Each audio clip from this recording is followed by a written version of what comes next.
Okay, welcome everyone. It's so good to see you. I'm going to introduce Larissa and let her get started. I'm going to go ahead and mute the room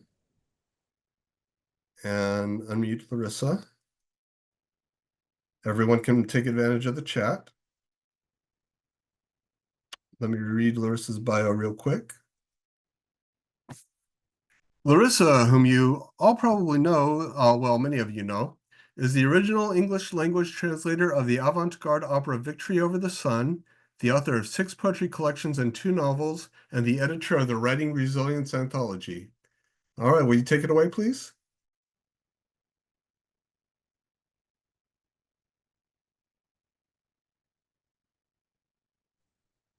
Welcome, everybody. Welcome, everybody. Thank you for your participation reading. We are honored to have you. As we wait for the other shoe to drop, we know enough about Trump, his proposed cabinet, his deportation plans, his executive order on gender identity, the whole 2025 agenda, to say that we protest all this. Yeah, protestuju. I want to get right away to the features, but first I must thank my co-curators, Joni Fritz Sosike, Martha Kaplan, and Elizabeth Morse for their contributions to this reading, and my co-hosts of the Writing Resilience Workshop, Sandra Clevin, Claire Donahue Ruth, Audrey Roth, and Sue Orangel. If you want to read on the open mic, please post your name in the chat. Without further ado, let me introduce our technical director for this reading, Jonathan Penton.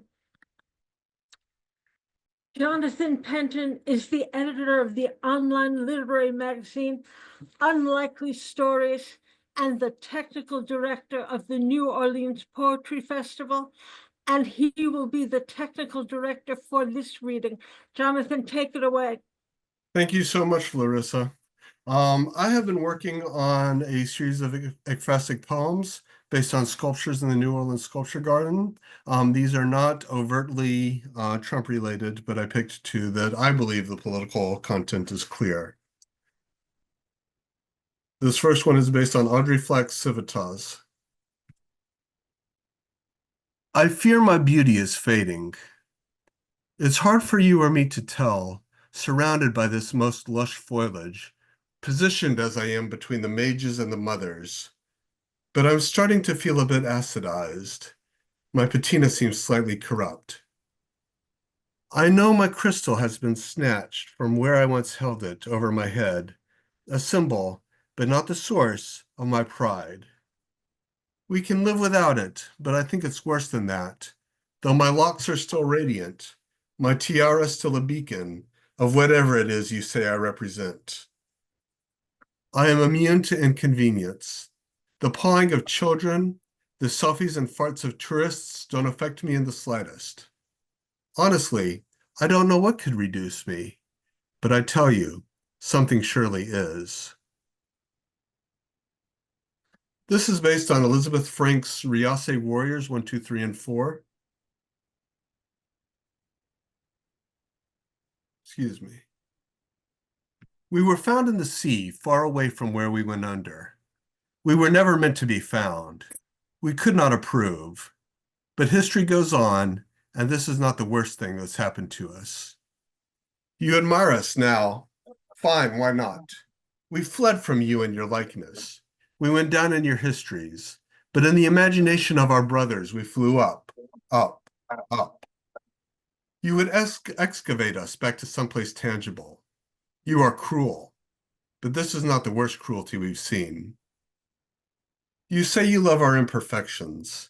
It did not occur to us to be perfect or imperfect. We were simply men before you turned us into something else. You stake attributes onto us. We watch the rain turn into mist. Thank you very much. Thank you, Jonathan. Next up, we have Donna Cartelli.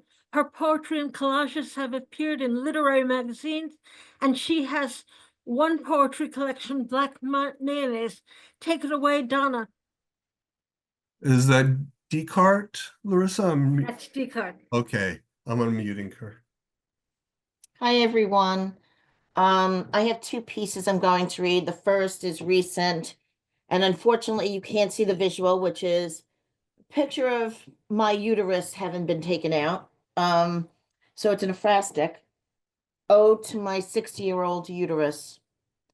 O uterus, you and your besties, fallopians and ovaries, made useless by time, whom I gave little mind except for 40 years of premenstruation agitation, bloody streams and clots of uterine lining, exiting my vagina whenever it pleased. Like a baby, I had no control. Fluish tiredness and insatiable appetite, high-pitched like plucks of pain that shot and reverberated from my abdomen down my thighs, and a fogged up brain. Yet grateful am I for the curse that always confirmed I wasn't pregnant. When my body's cells went rogue, turned mercenary, stashing two polyps somewhere between your long snout and floppy ears, you dropped two small clues on my underwear, announcing my cells' rebellion and pernicious intent. 8 years since the end of shedding of my regenerative uterine lining, I knew your clues could bear no good news. To detect any polyps to biopsy, my gynecologist blindly felt her way with her fingers in and up. Her deep reach spelunking made me faint. Nowhere near her destination, she stopped. A surgeon anesthetized me to retrieve tissue specimens. The biopsy positive. Oh, dear uterus, our only choice was to part, and yet I left the hospital feeling whole, with four mementos to memorialize the life-affirming surgery. My mind connects the inch-long, equidistant incisions for an imaginary square around my navel, reminders of stainless steel forceps, one a T-Rex mouth of serrated teeth, another one of its front claws. They slipped in to untether my godlike power to give life. I imagine difficulty prying you down my unused birth canal, wholly intact. I wanted to clean you up, take you home, bronze your calf-like head as a new mother would baby shoes, enshrine you on my living room wall. No longer in situ, doctors decried you as medical waste. My plans to save you were thwarted by legalities, yet I saw no greater testament to possibilities and choices that were mine to make. Here too, I decide, creations of mind and heart, I'm the bee that breeds. That's time, Donna. Thank you. You got it. Annie Finch is the author of 7 books of poetry, as well as books, essays, and anthologies about poetics, meter form, spirituality, and feminism. Take it away, Annie. Hello, everyone. I am reporting from Ephesus, Turkey, which is the divine feminine center energy of Europe, one of the big power centers in the world. And I'm so glad that the fates brought me to this moment on Inauguration Day, and I am going to be performing a spell. It's a binding spell to contain dangerous energy. And I'm going to do it 3 times as befits a spell. Is everybody ready? Ready. All right. A binding spell for the 2025 inauguration. He who wastes a woman's will burns in flames that never still. He who mocks a woman's mind will be ruined by the wind. He who abuses a woman's body, Mother Earth won't feed nor bury. He who hurts a woman's heart rots where tears and oceans start. He who hides a woman's spirit loses his own birth within it. He who wastes a woman's will burns in flames that never still. He who mocks a woman's heart rots where tears and oceans start. He who abuses a woman's body, Mother Earth won't feed nor bury. He who hides a woman's spirit loses his own birth within it. He who wastes a woman's will burns in flames that never kill. He who mocks a woman's mind will be ruined by the wind. He who abuses a woman's body, Mother Earth won't feed nor bury. He who hurts a woman's heart rots where tears and oceans start. He who hides a woman's spirit loses his own birth within it. May the evil be bound. May the energy move. Thank you, Annie. Wonderful. Irina Mashinsky is the author of The Naked Word and Jornata and co-editor of the Penguin Book of Russian Poetry. Take it away, Irina. Hello, everyone. Many years ago, I left a country where now I would not be able to express my views freely, as it already happened so many times in its history, and came to the country where I would, always would. And I intend to do so, to speak my mind. I won't be intimidated by anyone. I simply won't have it.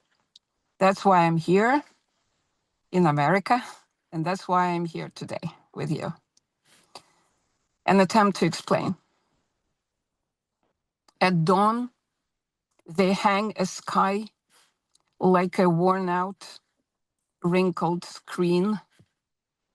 The old projector rolls in from the east on its heavy cart.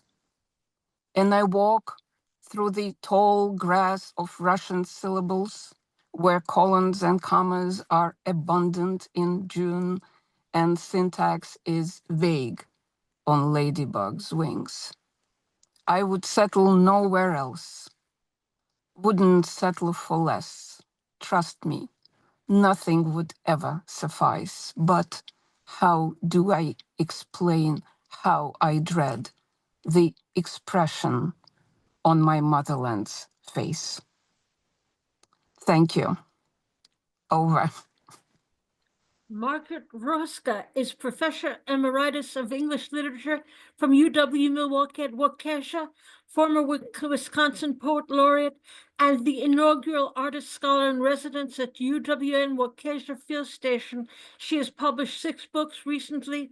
Restoring Prairie with Cornerstone Press, and her poems have been widely published in literary journals. Take it away, Margaret. Thank you. Let me begin with this poem, Seasoning for Courage.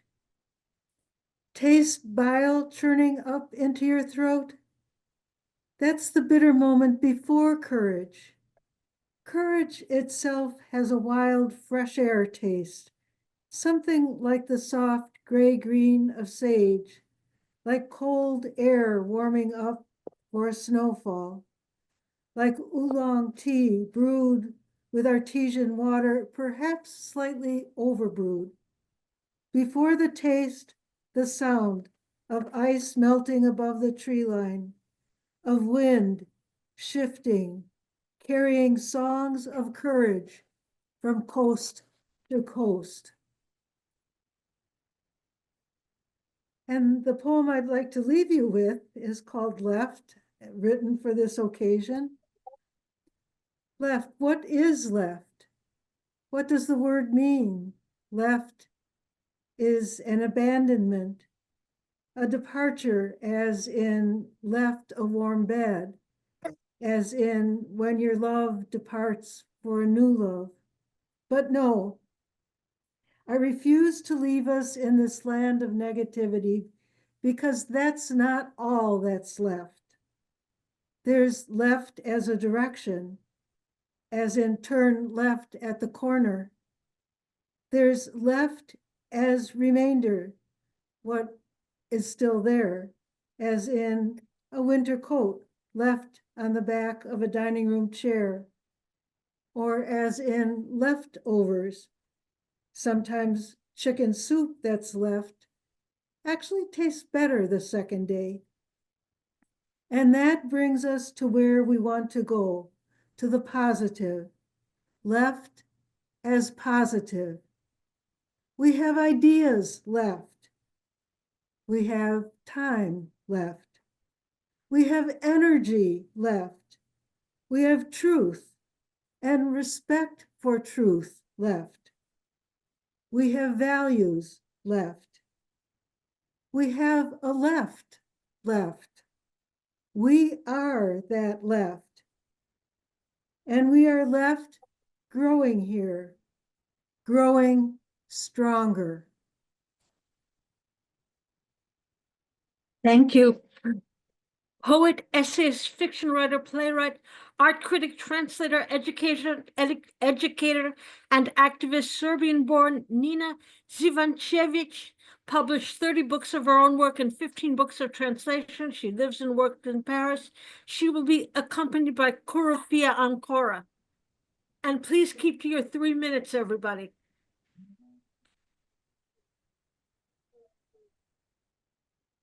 My poem for Larissa, for Joni Zoe, Jessie Slow, Judith Malina, Clara Zetkin, for Hannah Arendt, for Rosa Luxemburg. This is a poem for Ma Rainey, Billie Holiday, Josephine Baker, and for Judith Butler. This is my poem for Krinka, for Irina, for Mileva Einstein, and my granny, Maria Slaughter. This is a poem for Rosa Parks, for Michelle Obama, Angela Davis, James Baldwin, Leroy Jones, Sabiri Baraka, Leopold Sedar Senghor, and Malcolm X. And it goes like this. It's never been so hard and painful. And it's always been so hard and painful. Like the day when they threw Garcia Marquez and myself out of the United States of Americas. I wrote this poem for all of you. Activist performing action. You can put these inverted commas wherever you like above an act or action. The entire cities of Paris, London, or Belgrade are my daily stage where I pound the streets and fill out the refugees' cups with money and try not to insult them. I tell them first, Salam alaikum. And when some respond, alaikum salam, some also add shukran, and to some I say afwan. Yet some of them ask where I come from, and to some of them I answer, I was born in the state of disgust. And to some of them I say I was born in a desert. And to some of them I say I was born in the midst of neoliberal madness. And some of them do think that I'm crazy. And some of them think that I fell in the state of total disgrace. And some of them pat my hand as if it were Fatima's in disguise of an angel. And so I know that I have no other choice but to return home, be like broke, T like tired, M like moved to tears. No, I'm not an anarchist. My grandfather did it for me. Come to think of it, now that I'm alone at home. Yeah. Linda Kleinbub is author of Cover Charge and Appear to Dance, curator of Fahrenheit Open Mic, and editor-in-chief at Pink Trees Press. Take it away, Linda. Everybody, I have a few poems from my book Appear to Dance, which was written during the last presidency, and I'm going to begin with one called Politics in Quarantine. If I told you a story about a president afraid he was going to lose re-election, so he took all the mailboxes away, you might think that sounds like fiction. But this is the day we live, a continuous Groundhog Day. New Yorkers are fleeing the city. Gunfire has replaced Independence Day fireworks. Unemployment is high as businesses continue to close. Democrat, Republican conventions begin, a virtual spectacle without audience fanfare. Empty theaters as delegates take the stage, while mailboxes are being removed from the streets. Mail sorting machines whisk away.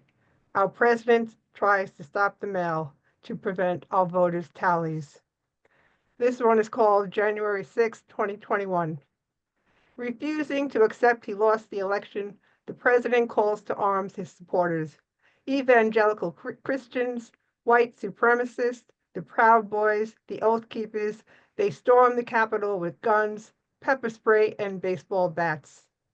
Our president is unstable. Blinded by the orange glow of his hair, there is no peaceful transfer of power. With prejudice and the devil's fear, delusional wildfire scorches the earth. Refusing reality, refusing sanity, truth, and justice, where did it go? And the last one is a quick one. It's called The President's a Roadblock. 40 days until Election Day. On your way to the voting machines, what do you see?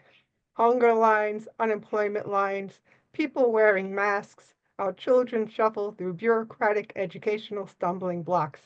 My hometown is breaking down. Gunfire rapidly takes lives of infants and fathers. Tick-tock, tick-tock, the president's a roadblock. 7 months in confinement. Our president can't serve the nation. He's running on lies. It's obscene. Thank you, everybody. Thank you, Linda. Michael T. Young's fourth book, Mountain Climbing a River, is coming out this year with Broadstone Media, and his third book, The Infinite Doctrine of Water, was longlisted for the Julie Suck Award. Please take it away, Michael. Hello, everyone. I think it's Julie Sook, not Suck. Sorry about that. No, I figured I'd make it. It's nice to see everybody. Wonderful to be here. I'm just going to read one poem. It's a poem that I wrote at the advent of the first term for Trump, and I figured I'd recycle that because it's appropriate and maybe more appropriate this time around with what plans he has in store. This is called Expecting a Trump Presidency. It surely won't be as bad as people say. The news plays on our fear, exaggerates. It's not like they'll be marching us away. It's not like he made lists of who will pay, who said he's a fool the public overrates. It surely won't be as bad as people say. He wouldn't dare to bundle us like hay, mark those who wear hijab, open the gates, rounding them up and marching them away. It doesn't matter if you're straight or gay. He can't determine rights by who one dates. It surely won't be as bad as people say. The checks of governments will keep at bay his burning ego and his raging hates. It's not like they'll be marching us away. Ignore the knocking.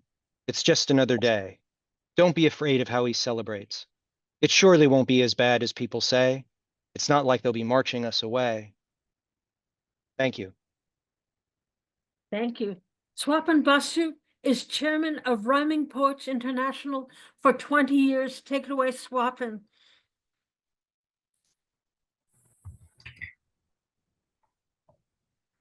Thank you. I was invited to the inauguration, but I could not go. So here I am. America, the superpower, a champion of human rights, preaches to the world of great democratic principles. Everybody pays attention, threatened by its military might. Anyone opposes its wrongful war is a dangerous terrorist. They are not peace lovers, but slogan shouting criminals. America, the superpower, the champion of human rights. What is happening? Okay. Without charges can detain anybody for periods indefinite. They cannot have lawyers, cannot defend, but rot in jails. Everybody salutes attention, terrorized by its military might.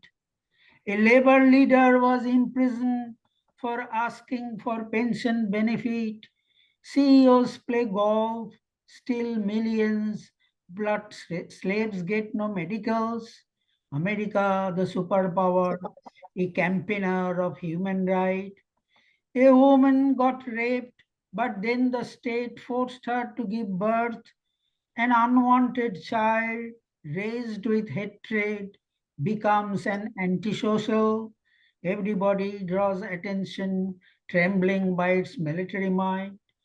One cannot marry one's love, but it is the state who would dictate, builds bomb, tanks, spacecraft, but not provide public health. America, the super rich, is also a stalwart of human rights. Prisoners at Abu Ghraib, Guantanamo Bay meet utter plight. ECS dogs bite naked men, forcefully emptying testicles. Everybody is overcautious, frightened by its military might. Disregard the ballots by the folks, declared the Supreme Court. They have no qualification, not much education, all too simple. The Statue of Liberty cries America, where is human right? Ignoring all nations with false accusations, went into a fight, eavesdrops without caring courts, Congress, or rights of people.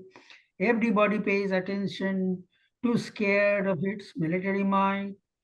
Why did Rodney King got brutal beatings in a dark night? Why 50 bullets were fired to kill Son Bell like a cattle? Why did the court turn blind eyes and not protect his human rights? In August of 45, Enola Gay took the most frightful fight.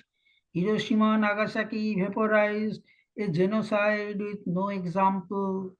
Everyone remembers the horror by America, a super terrorist. The poor angry mass lowered the guillotine's height. In France on 14th of July, fell the strong fortress of Bastille. Learn, America, learn. Do not be afraid of its military might. 500 people were killed in Vietnam. My Lai was a hamlet. Major General William Kelly led a massacre at Pinkville. America, the superpower, shocked the world in utter disgust. People of Iran. Time. Time is up? Yes, please. Okay, I conclude then. People hibernate like volcanoes, dangerous when erupt. Weapons are weaker than the awakened mass, most awful. America, what a caricature, a violator of human rights. Arise, people of America, don't be scared of military might. Thank you. Welcome. Sandra Clevin of Anchorage, Alaska is a writer, a publisher at Cirque Press, and clinical director for a tribal behavioral health program. Take it away, Sandy. Okay, this one poem runs a little long, but I'll stop when you say time. I hate to do. Seculae secularum. When I breathe like this, put your hand here beneath the joining bones. Feel the hum of vestal rhythms, the rum of reckless plots. Slake the drip of my disorder. Watch the poet wince. The story starts right here. Come close. I want to tell you everything. Don't listen to clacking birds with narrow heads, silent runners passing stakes. They splay their knees at the ratchet of eternity. I climbed that tree. I ate the bitter orange. I took the cure. We will light a fire soon. Don't be afraid. When shadow people loom and swoop, don't flinch. There is not a single spirit who can hold a candle, and none can take an axe to wood. No, listen, really. My foot is on the sparrow. His bones could snap like twigs. He rests beneath my instep, a perfect fit. I am forever covering a sparrow with my foot. No, listen. Long ago, there was lore. There were postulates, invectives, and as before, pretense. Don't speak, let it go. Take my hand to your throat, swallow hard my ragtail, my skipper. Bees buzz in your ears, light flickers bends, hope rises like a garden hose, hope rises like the warm worm you touch in your pants, hope rattles like a tool shed, hope hides the sparrow. Say, it's not here, never here. When doubt rises like the oyster moon and fury settles your bed, pray to be battle soft, pray to be clay in an orphan's hand, pray to be read and rendered, pray to be held in the mouth like meal, pray to be anointed. When the cast stone doubles your temptation, when sin shines from the moonlit breast of a timid girl and your hand strays, pray to be touched and turned, pray naked and nimble, pray new prayers, pray songs. I'm going to jump to the end. Bend to this pen, my hesitant, or I swear I will smear this festering veil, this sparrowing, farrowing rookery, the godsend, the sniffery, this dimwit tale. I will smear it like a cave painting and send it up in dust. Oblivion chokes on your name. Without your wide heart, we are done. Fool's oil weeps down your brow. You belong to this. Thank you, Sandy.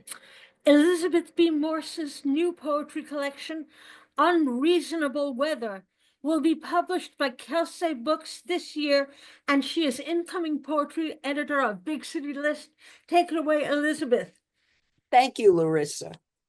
A message for 2025. Be prepared for a rough steel rain.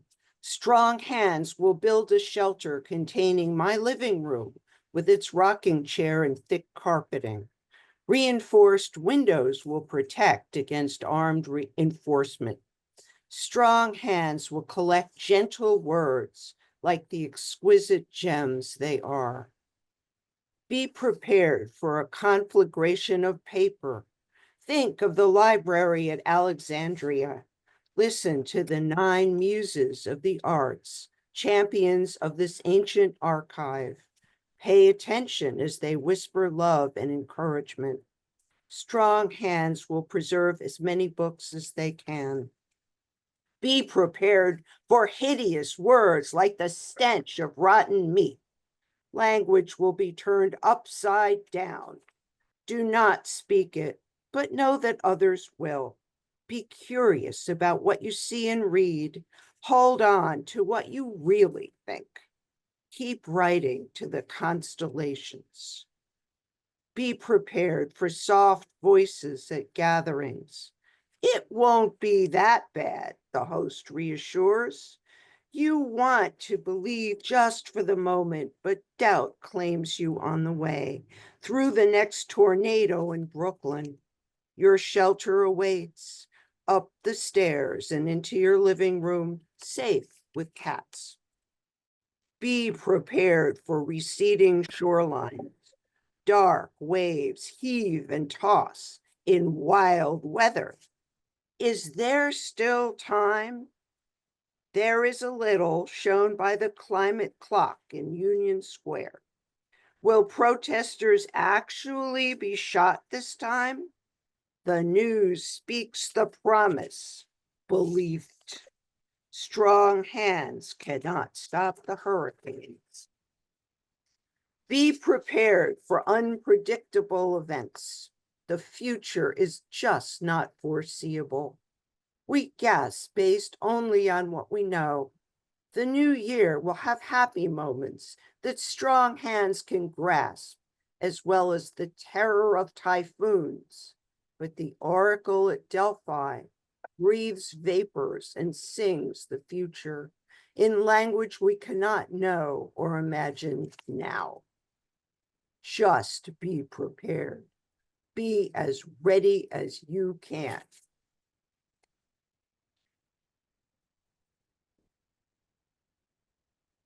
Ron Combe is the author of 5 books of poetry and 2 prose collections, as well as the book, The Plastic Factory, which was just published in Germany.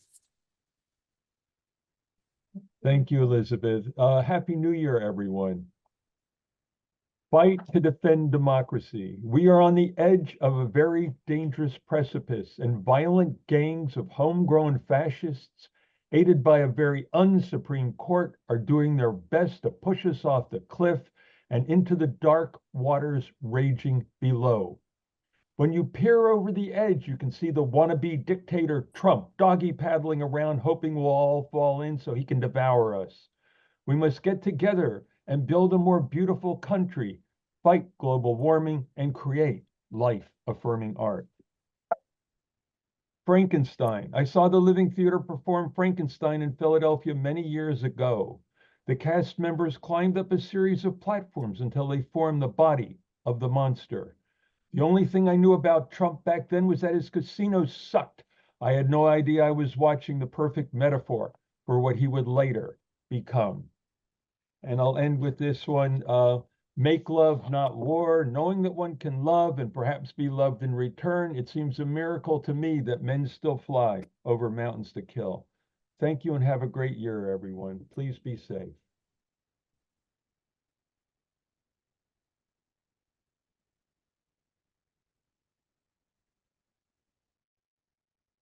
Elizabeth?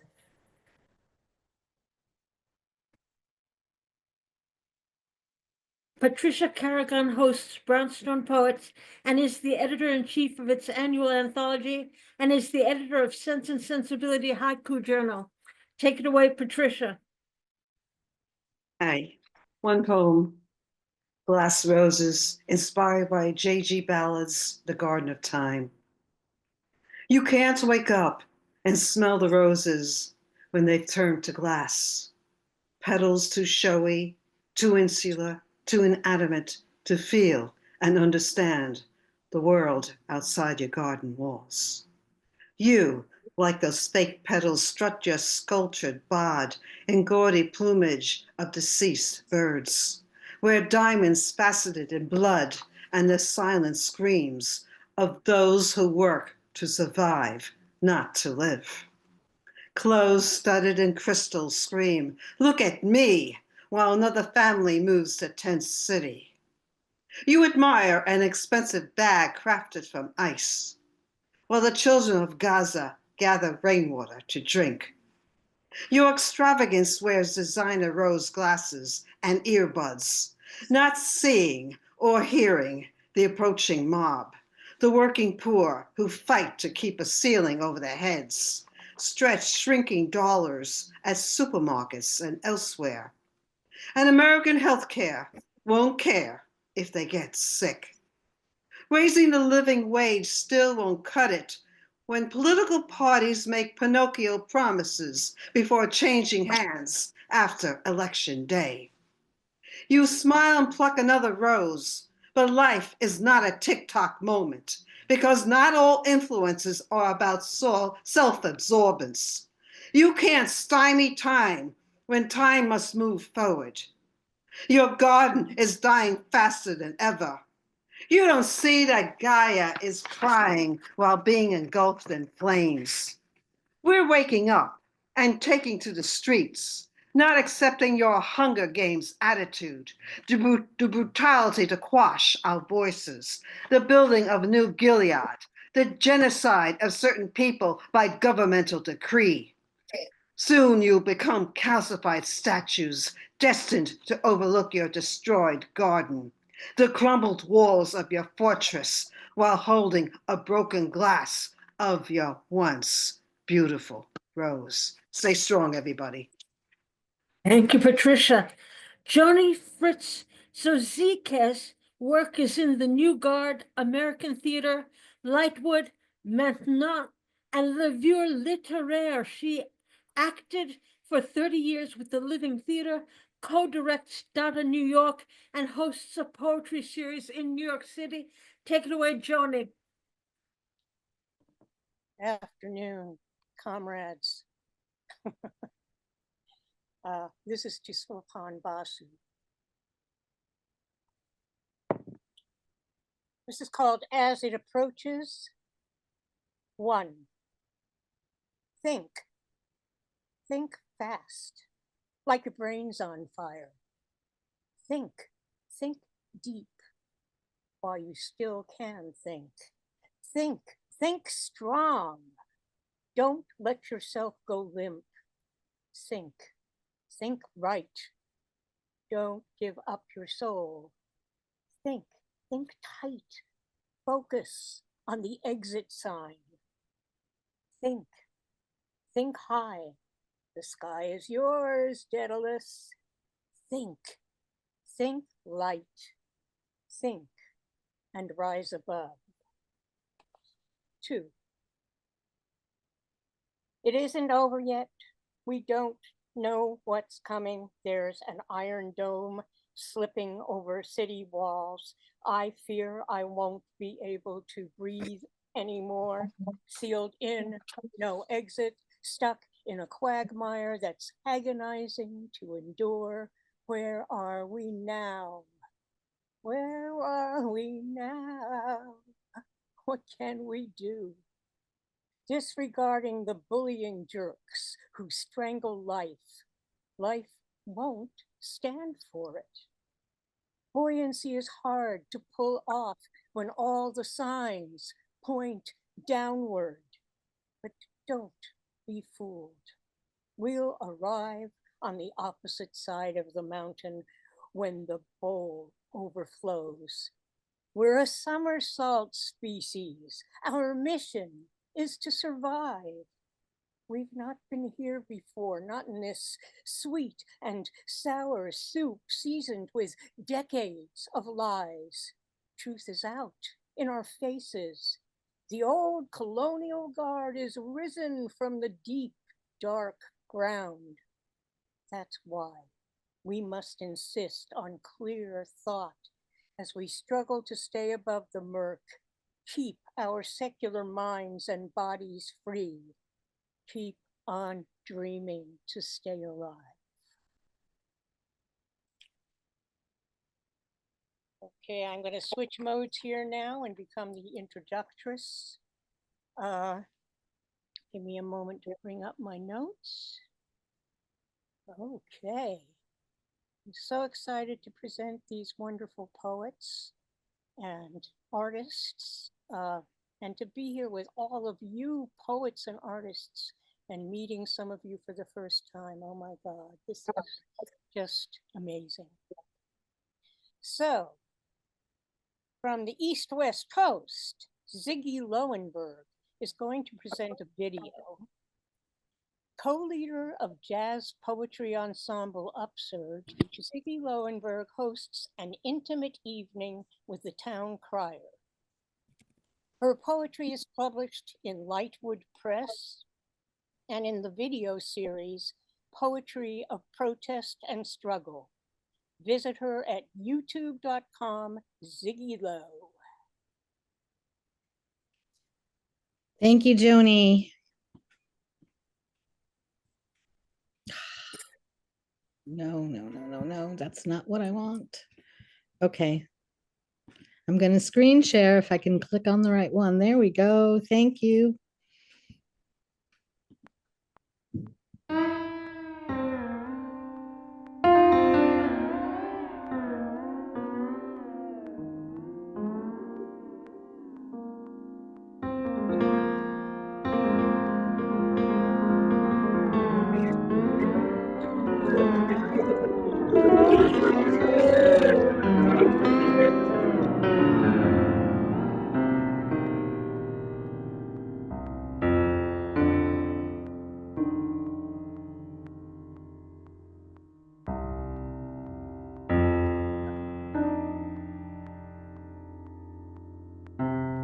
Post-election dictionary, lexicon of resilience, bulletproof grammar, a flood-resistant syntax.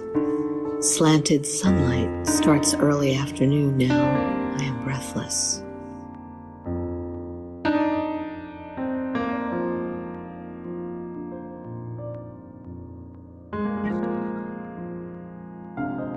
Empathic reservoir drained, crispy autumn, dieback's cruel march toward January's winter.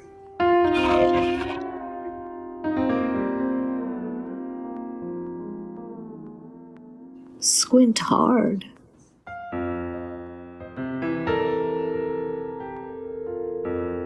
Still, I don't see remorse on the horizon.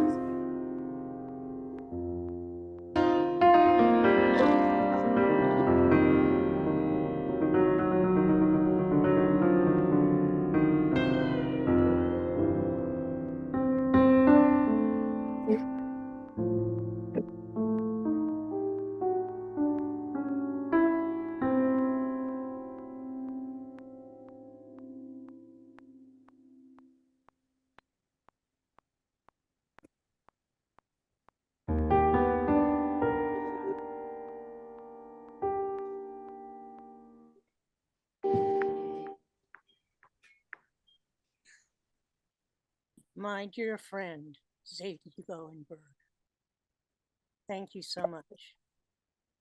Next up, we're going to start with the Lower East Sider Brigade, starting with the wonderful Alice Klughertz. She is a writer, choreographs, and performs through the perspective of an aging feminist. She's received grants from the Field, DTW, LMCC, Franklin Furnace, and most recently, a Dance Takes Root, DIG, residency at Green Space. Take it away, Alice. I'm reading a poem.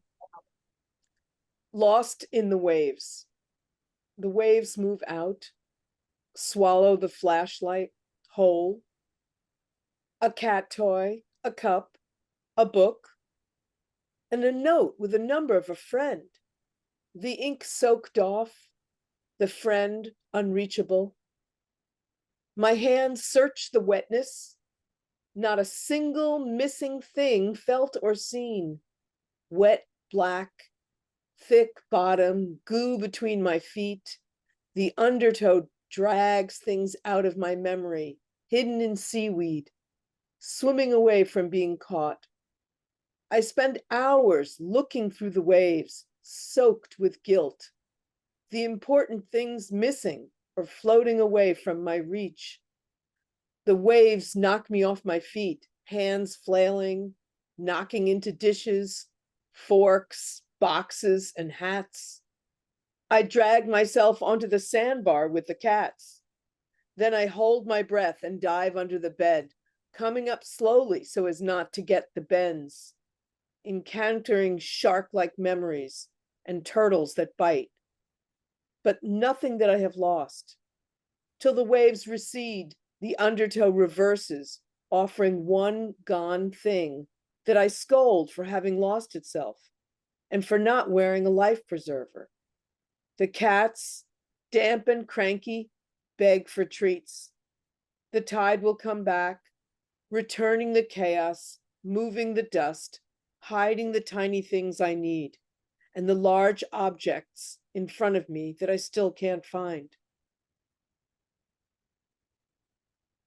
Thank you. Thank you, Alice. That was beautiful. And next we have the wonderful Mindy Levikov, who says, hopeful for better days, trying to keep her eyes open, Mindy Levikov has been singing for peace, dancing for balance, and writing for truth and clarity. Mindy. I'm sorry, I'm trying to unmute Mindy. Mindy, you should get a request to unmute. There we go. We're within the Mayo, swing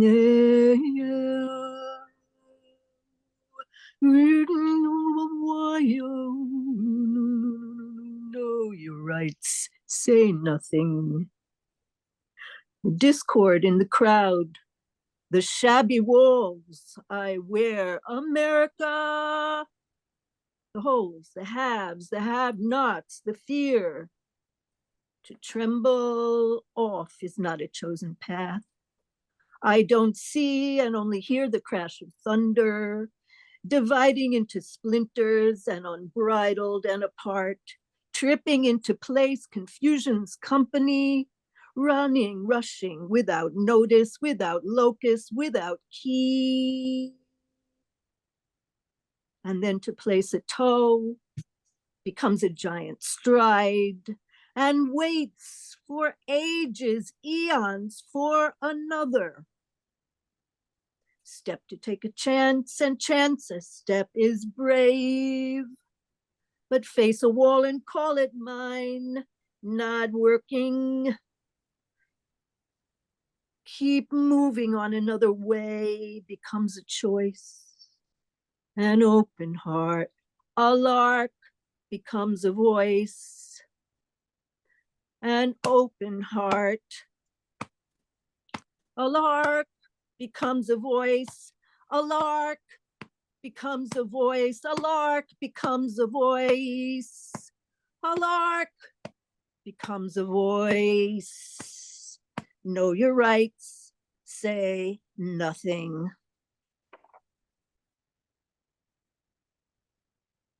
Thank you. Thank you, you guys. You're all so awesome. Thank Amazing. you so much, Mindy. That was just amazing. I would like now, with great pleasure, to introduce Maggie Wrigley, who is an artist, writer, and housing activist in New York City. Maggie? Hi, everybody. I'm really glad and grateful to be in your company today. This piece is called The Loving Middle Finger. And all we have is what we have here, but it's huge. It's you and me and the bricks of this old building, the parts I left here, my knees, my lungs, the broken tooth when the drill kicked back, my blood when a stray nail caught me, your blood when the baton caught you, our crooked floors and messy hearts, rocks tossed at windows, keys thrown in a sock, hammers and nails and jars of change, smoke in the hall, teeth in a tin. Our yard with the maple and the willow tree grown from a branch in a bucket of water when they tore an ancient beauty down. It's the poet's ashes thrown into the fire, and the black hollyhocks, and the tree with leaves like platters that burst from the dirt, and the artists who came to marvel. The blind professor drew the gathering in colors. Juneberries confettied the space magic ground.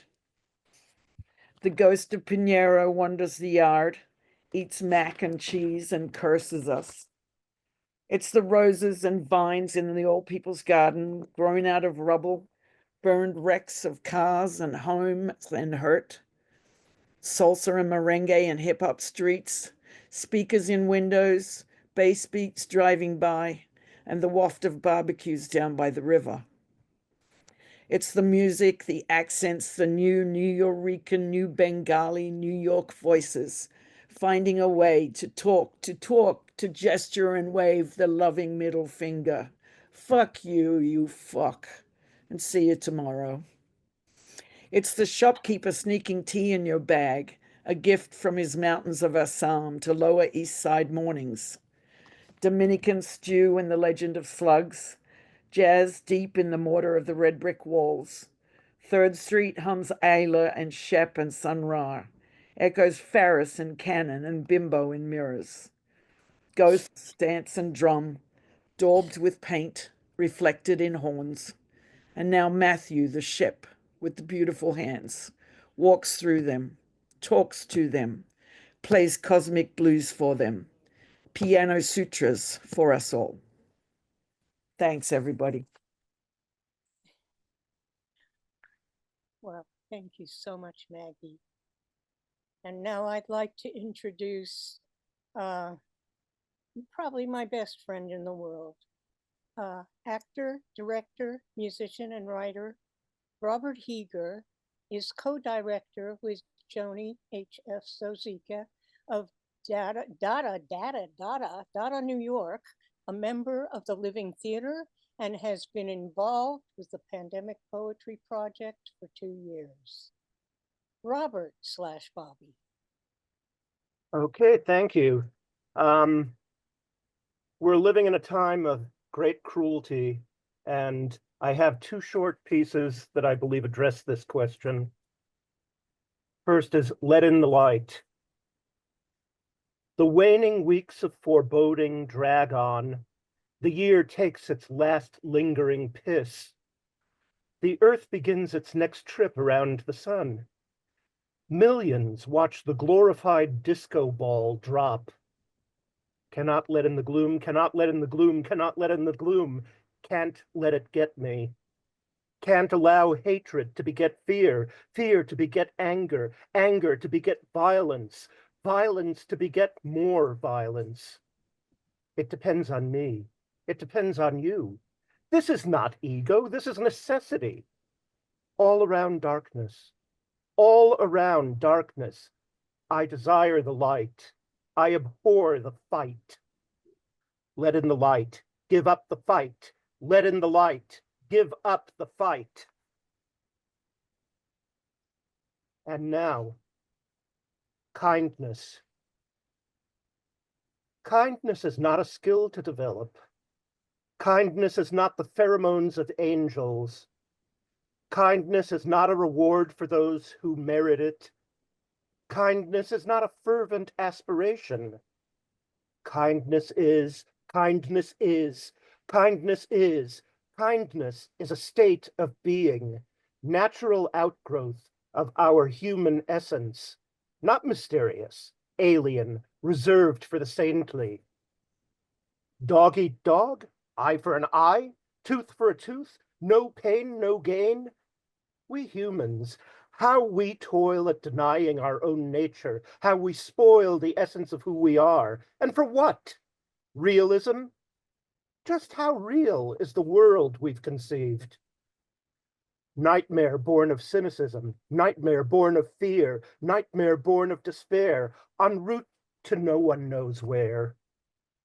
All crumble in the face of kindness, not a panacea, not a reward, not an obligation, not a responsibility, a way of life.